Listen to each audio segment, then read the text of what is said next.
Welcome to the NCAA Women's College World Series presented by Capital One.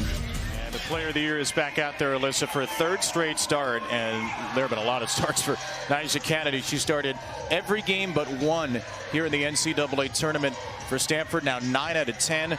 Last year it was really a two-headed monster with Canady and Elena Vaughter. This year it's been Canady for 84% of Stanford's innings in the World Series.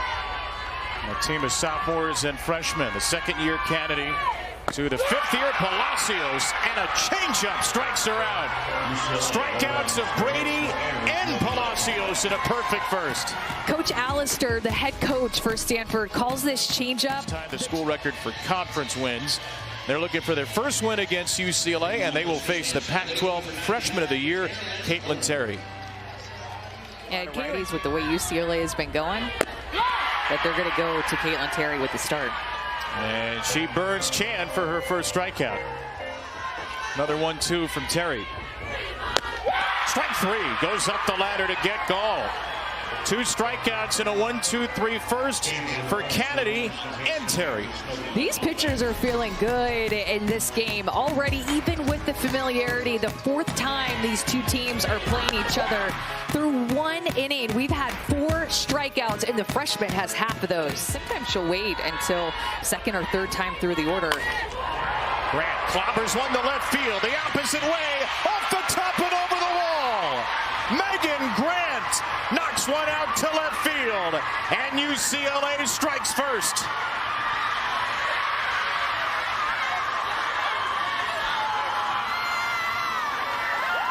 Megan Grant in the regular season had such good at-bats off of Nijaree Canady because she held her hands higher than in the regular season to work on staying on top of the rise ball. I mean, that's more of a mistake, but she is looking for something up in the zone and ready to get on plane with it. That pitch stayed down. Her hands got on plane with that rise ball. Nation games when she's got the ball. There's a changeup. Jordan Woolery flails at it. A couple of good off-speed pitches there, and Canady collects her third strikeout.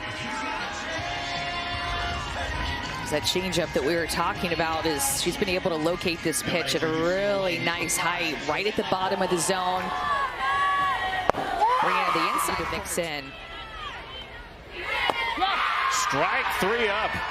A 9-pitch second inning for Terry. A shutdown inning at that for UCLA's freshman ace. The only run still belongs to the... Teresa Wilson, Sharon Backus.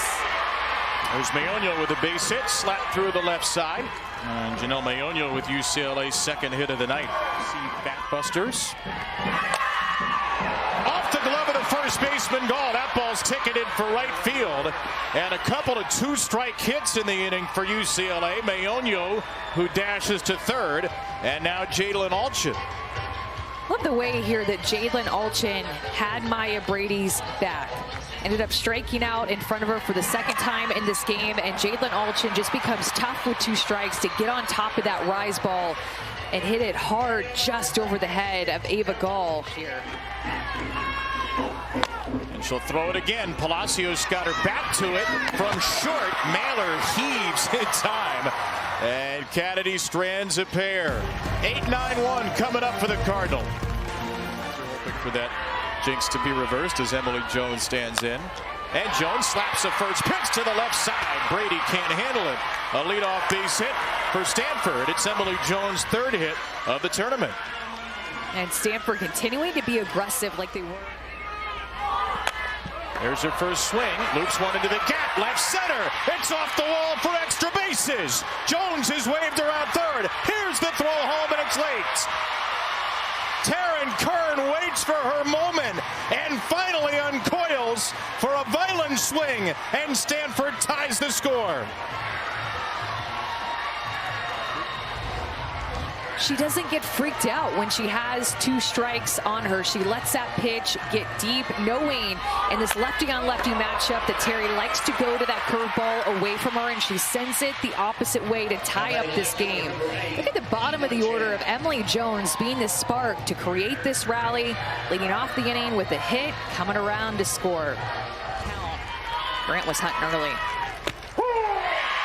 May not have hit the spot there, Canady. Nijaree had to move the glove back in, but it is a strikeout. Nijaree's fifth. Minutes. There would be a group of 3, and within that 12 minutes, they would have to hit 15. A hard hit, get the top half or swing over the ball, and that preparation for her rise ball led to good results in the regular season. But with the way that she's mixing her changeup and her curveball here, she's not giving them as many rise balls. That one going. Streak in the nation until yesterday. They lost a 1-run game to Oklahoma, and they're losing a 1-run game right now as Emily Jones reaches on a bunt single, and she is 2 for 2. Runner on for Caitlin Lim. Now she squares to bunt, drops it down in fair territory, and Lim is safe. Hesitation from the all-defensive catcher Palacios leads to 2 base runners with nobody out. Yeah, just thinking a little too much, especially with the speed of Emily Jones. You know that you're not really going to have a play at second base because she is so fast. Well-executed bunt by Lim. You see Palacios wants to go to second. Then already saw that Jones was basically there. And in the meantime, Lim's going to use her speed to get down the line safely. Clements, second and third, 1 out. 2-1 Stanford.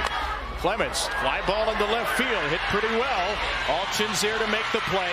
Jones tags from third, and she is in to score. So Clements delivers in a pinch with a sacrifice fly, and Stanford makes it 3-1. Her mom, Maureen, All-American pitcher. And Brady is down swinging here. Nijaree Canady has struck her out 3 times tonight. Maya Brady's going to have to hope her teammates pick her up. There's a swing. There's a strikeout. Nijaree Canady making the most of this moment for Stanford. She has struck out 8 and retired 9 in a row. She's just spinning the ball really well tonight and mixing her changeup. And so with 2 strikes, it's hard to know. Is she going to go through the zone with her changeup, or is she going to leave one here at 71? 10 successive Bruins. Nijaree elevates this pitch from Taylor Tinsley, right center, and Mayonio smacks into the wall with possession of the ball.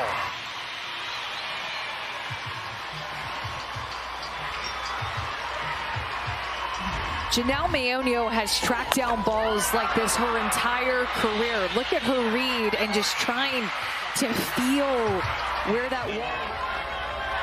The 9th pitch to Pola. Up and in, it hit her. Pola painfully will compel the tying run to the plate. An at-bat where she fell behind 0-2, fouled off 4 2-strike pitches, and ended up working her way on base. Nijaree trying to go up and down her hands with the rise ball, and it ends up getting her hand. That is going to be so painful for her, but what an at-bat by Pola to find a way to reach base. She has 5 doubles and an on-base percentage of .378. Malaulu toward the middle. It's a base hit. It eluded the grasp of the shortstop Mailer by just a few inches, and Maya Brady and the Bruins have some late life in their bats. Just passing the bat. What a swing by Malaulu.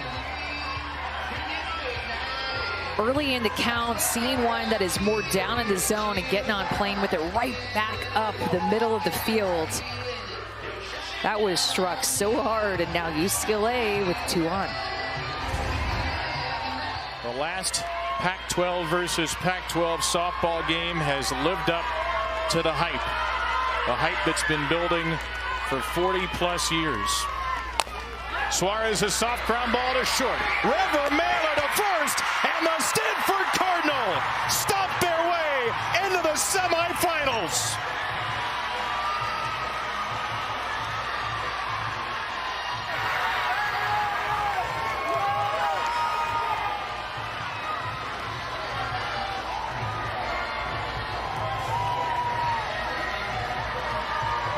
Amazing performance by Nijaree Canady, and the offense generating some momentum, giving her some support to absolutely spin a gem. And so just Mayor, does Stanford play better with their back against the wall in elimination games this postseason?